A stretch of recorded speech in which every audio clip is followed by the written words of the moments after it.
Assalamualaikum anak-anak soli dan solihah kelas 3. Bertemu lagi dengan Ibu, Bu Sarah. Kita akan belajar fikih tentang tayamum. Diperhatikan baik-baik ya nak. Pada saat musim kemarau panjang, akan ada beberapa daerah yang kesulitan mendapatkan air. Hal tersebut tentu menjadi kendala bagi umat muslim dalam hal bersuci, baik berwudu ataupun mandi.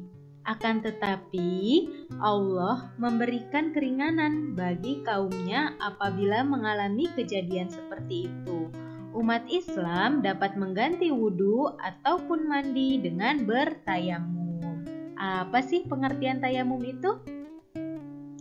Tayamum adalah menyapukan debu yang suci pada muka dan tangan sebagai pengganti wudhu dan mandi besar dengan syarat-syarat tertentu.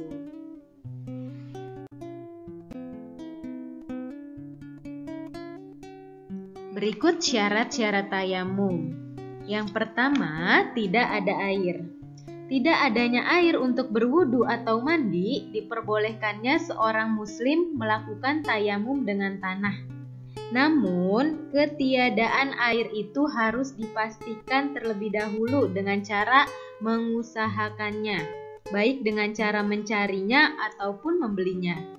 Apabila sudah diusahakan dengan berbagai cara untuk mendapatkan semua jenis air yang dapat digunakan untuk bersuci, namun tetap tidak mendapatkan, maka baru dibolehkannya bertayamum. Syarat yang kedua yaitu sakit yang tidak boleh terkena air. Sakit karena luka ataupun jenis penyakit lainnya yang ditakutkan semakin parah atau terlambat kesembuhannya, maka diperbolehkannya bertayamum. Syarat yang ketiga yaitu telah masuk waktu sholat.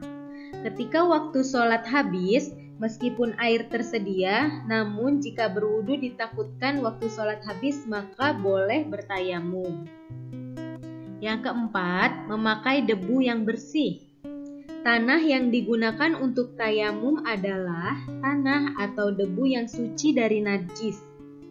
Tanah di sini berarti yang sejenis dengannya seperti batu, pasir, debu, atau kerikil.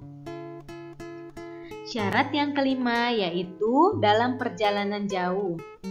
Jumlah air tidak mencukupi karena jumlahnya sedikit.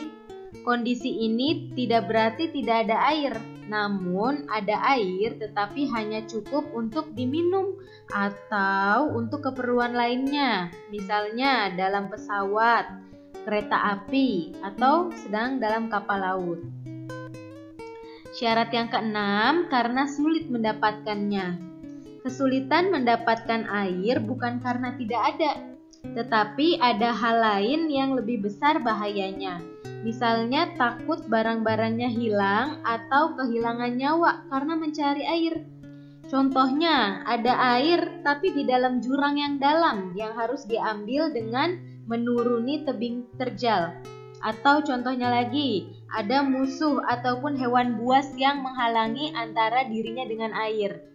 Atau ada sumur namun tidak ada alat untuk mengambilnya. Nah, itu contohnya yang karena kesulitan mendapatkan air. Lalu syarat yang terakhir yaitu air yang ada suhunya atau kondisinya mengundang kemudorotan, mengundang keburukan di dalamnya ya nak ya. Jadi dalam kondisi tertentu misalnya suhu dingin, berwudu terkadang mendatangkan mudarat, keburukan. Meskipun sebetulnya air dapat menjadi panas jika dihangatkan dengan alat pemanas, namun tidak semuanya memiliki alatnya. Dalam keadaan seperti itu, tayamum diperbolehkan. Sekarang kita belajar tentang rukun tayamum. Ada 4 rukun tayamum yang harus kita ketahui. Yang pertama, niat bertayamum karena Allah. Lafal niat tayamum sebagai berikut. Nawaitu tayamuma listibahatis sholati fardhu lillahi ta'ala. Artinya, aku niat tayamum untuk diperbolehkan sholat fardu karena Allah Ta'ala. Rukun yang kedua yaitu mengambil debu halus untuk diusapkan pada muka.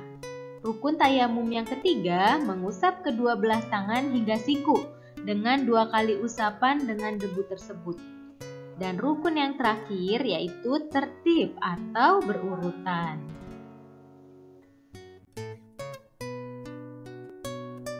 Sekarang kita belajar cara tayamum. Tayamum terdiri dari 2 tepukan. Tepukan pertama untuk wajah dan tepukan kedua untuk kedua tangan sampai siku. Tayamum itu pengganti wudhu, maka ketika mengusap tangan harus sampai ke siku.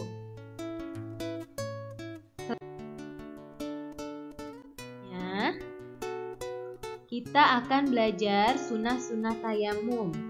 Yang pertama, membaca basmalah. Yang kedua, mendahulukan anggota yang kanan. Tangan yang kanan dulu ya nak. Yang ketiga, dikerjakan secara beriringan atau al-muwalah. Maksudnya, setelah melakukan rukun yang satu, segera disusul dengan melakukan rukun berikutnya, berurutan.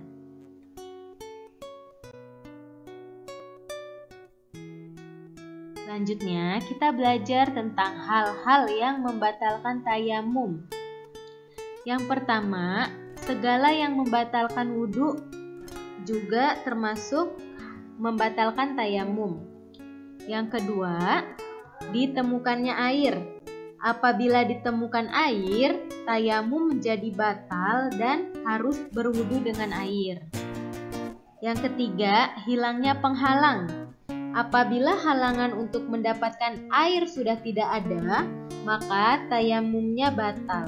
Seperti jika ada binatang buas di dekat sumur, kemudian binatang itu pergi, maka kita wajib berwudu.